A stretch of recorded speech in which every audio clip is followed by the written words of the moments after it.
This is a barber's pole spiral canon. It begins with the theme from Swan Lake and then harmonizes with itself as it descends downward.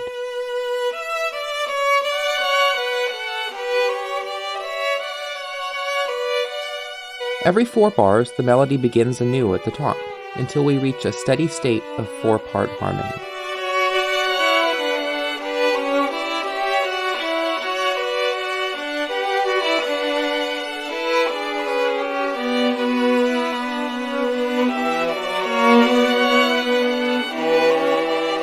At this point, whenever a new line enters at the top, an old one finishes at the bottom.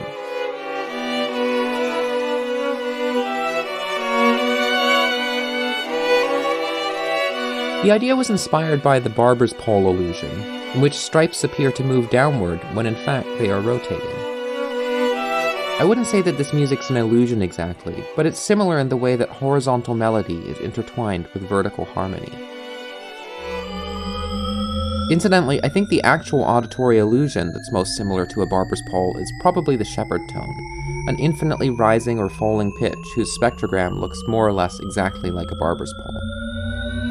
Anyway, compositionally, you would call my barber's pole music a canon, or more specifically, a round. The most famous example of a round is probably Row, Row, Row Your Boat, and indeed we can express that as a barber's pole.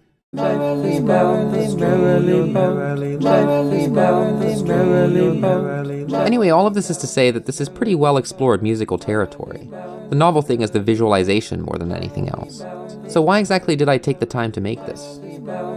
Well, this whole idea started as a cynical way to exploit the YouTube Shorts algorithm. See, I noticed that a lot of YouTube Shorts are designed to loop in such a way that you don't notice when it restarts. This boosts the view percentage and makes the algorithm think that the content is irresistible. So I thought, if looping shorts are good, spiral shorts have got to be even better. It's like a barber's pole. If you watch the line descend from the top to the bottom of the pole, you've actually watched the pole spin round like 5 or 6 times. And so of course I assumed that translating this to YouTube Shorts would lead to explosively viral videos. But what kind of content spiralizes well?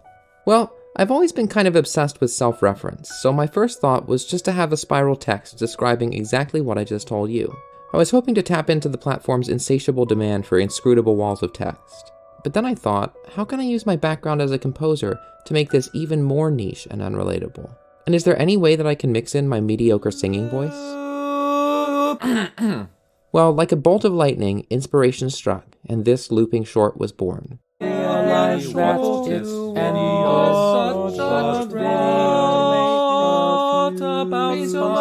Just in case you found that a little overstimulating, let's build it up one part at a time.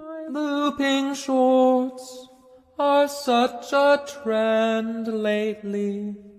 Presumably it's because it gets people to watch a video a few seconds longer before they realize that it ended. But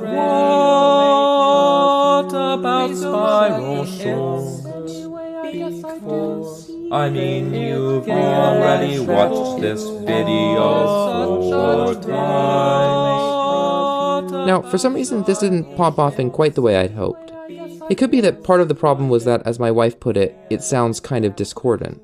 I mean, personally I prefer the term harmonically complex, but anyway, I suspected that the true problem was that I hadn't gone far enough to appeal to the traditional classical music audience, a famously youthful and tech-savvy demographic. So I doubled down, whipped out the theme to Swan Lake, and started writing. In case you're curious, here's how I went about it. I started with the first 4 bars of Swan Lake. Then, because I ultimately wanted it to spiralize into 4-part harmony, I added 3 more parts below. From there I voiced the opening B minor chord, which sets targets for each part.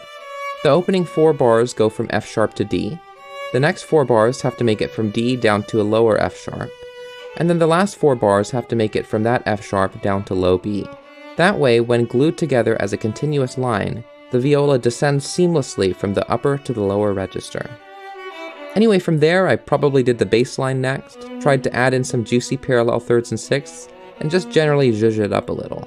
Once I had all of the music finished, I sent the glued together melodic line to my friend Camden, a wonderful violinist who happens to also have a viola. To make the video itself, I first did a screen recording of Muse score playing back the sections of the melody, and assembled it into a very wide and thin video. The last step then was to spiralize it. I actually did this in Reaper, which is an audio workstation that happens to have video capability. What I like about Reaper is that its video processor basically just runs different kinds of scripts, and you can write your own script to do something more customized. It took a little bit of time to figure out, but I found a way of scripting a spiralizer so that I could just adjust the angle and progress of the spiral. At this point, all that remained was to layer together Camden's recording with a spiralized video, and then spend several hours trying unsuccessfully to make it loop seamlessly in YouTube, without making a little clicking sound when it restarted. In the end though, when I watched that graph shoot up into the tens of views, I knew that my hours of work had been worth it. Anyway, I assume that by the time you're watching this, spiral counterpoint shorts have become a major viral trend, so I just wanted to let you all know where that trend started, and give you a glimpse into how the sausage was made. Oh, and if any of you have any ideas for how I might use the Shorts platform to make content that YouTube actually wants to show to people, hit me up in the comments, because I genuinely have no idea.